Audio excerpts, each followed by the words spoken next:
This video, believed to be from a dashboard camera, shows one Jacksonville police officer hitting a woman who's face down on the pavement while another officer holds her down. It was recorded outside a Southside Gentlemen's Club where the woman was arrested. The video, which News 4 Jax obtained from a source, comes one day after this video was released by the sheriff's office with a rookie officer who was fired and charged with committing battery on a woman who was in handcuffs. This video was recorded right outside the jail.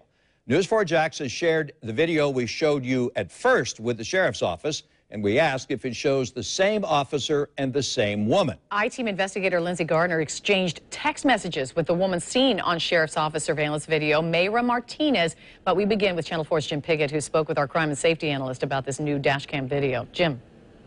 You know, all of these videos have really surprised a lot of people. Here at the jail where that first video was taken, that obviously made concern. But the second video from outside that strip club is raising a lot of questions. Like, why weren't supervisors called at that time? Those are things that people now have to answer. In this new video, it's hard to make out faces to see who is actually involved.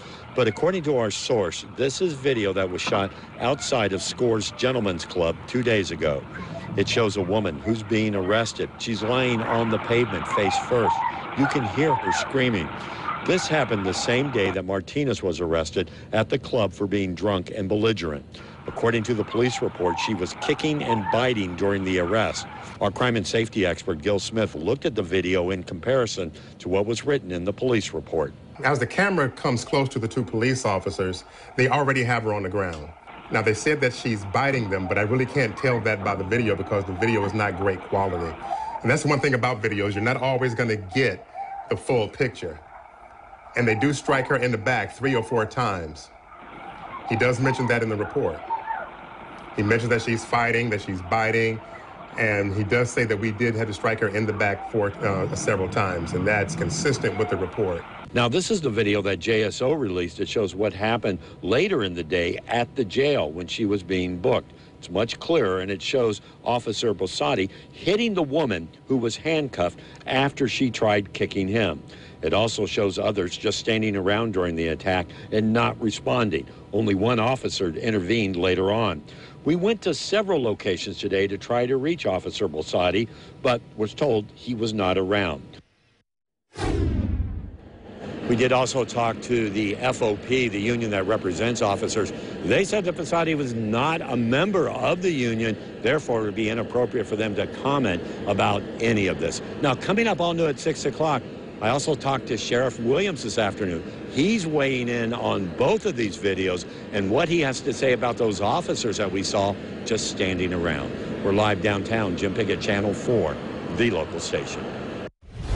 Thank you, Jim. Now to Mayra Martinez, who communicated only with the I-Team this afternoon, saying she was in a hospital emergency room. I-Team investigator Lindsey Gardner exchanged text messages with her. And Lindsey, what did she tell you? Mayra Martinez said she could only text with me from her hospital bed because she was in the emergency room this afternoon.